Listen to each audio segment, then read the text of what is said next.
તો ભાઈ stranger થિંગ્સનો season 5નો last episode પણ આવી ગયો છે અને મેં અત્યારે જ આ એપિસોડ જોઈને પૂરો કર્યો છે અને એની સાથે સ્ટ્રેન્જર થિંગ્સના ઘણા વર્ષોની જર્ની આજ પૂરી થઈ ગઈ છે.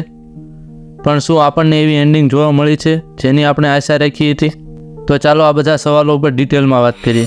પહેલાં તો ભાઈ આ શોની એ વસ્તુ જેના ઉપર વાત કરવા માટે હું રાહ જોઈ રહ્યો હતો એ છે આ શોના કેરેક્ટર્સ સાથેનું કનેક્શન અને આ શોનું ઇમોશનલ બોન્ડ.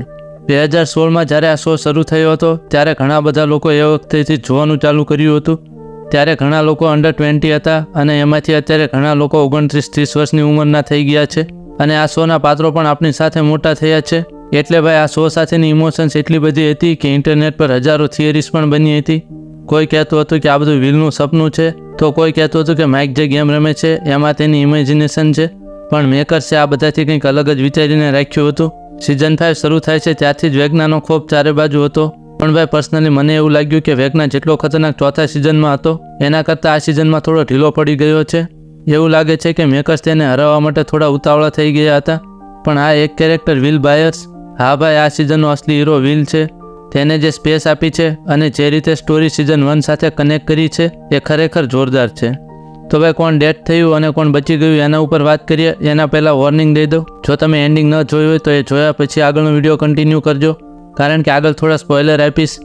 તો ભાઈ આ વખતે મને એવું હતું કે ડફર બ્રધર્સ ગેમ ઓફ થ્રોન્સ જેવો મોટો ઝટકો આપશે, પણ એ લોકો બહુ સેફ રમી ગયા. સ્ટીવ હજી જીવતો છે જ્યારે બધાને લાગતું હતું કે સ્ટીવની ફિલ્ડિંગ તો સેટ જ છે. પણ ભાઈ મારું કહેવું એવું નથી કે સ્ટીવ ન બચવો જોઈએ, એ જીવે છે એ જોઈને મને પણ બહુ સારું લાગ્યું. પણ મારું કહેવાનું એવું છે કે શોએ એના કેરેક્ટર સાથે બહુ રિસ્ક નથી લીધો. કોઈ કેરેક્ટરને જોઈને એવી ચિંતા નહીં થાય કે આ નહીં બચે. પછી છેલ્લા એપિસોડની આગળ વાત કરું તો આ એપિસોડને એક ફિલ્મ પણ કહી શકાય, કારણ કે આ એપિસોડની લેન્થ 2 કલાક જેટલી છે. પણ વિઝ્યુઅલી વાત કરું તો આ સિઝન અત્યાર સુધીનું બેસ્ટ હતું. પહેલો ક્લાઇમેક્સ સીન જે 11 અને વેગના સામ સામે હોય છે એ વખતે ગુઝબમ્સ આવી જાય છે, પણ થોડું ઉતાવળું રાખ્યું એવું પણ લાગ્યું. અને એમ છતાં પણ છેલ્લે બધું સમેટ્યું એ ભાઈ મારા માટે તો એકદમ સેટિસ્ફાઈંગ હતું. બધા લોકોની એક્સપેક્ટેશન અલગ હતી, ઘણા માટે સેટિસ્ફાઈંગ ન પણ હતું.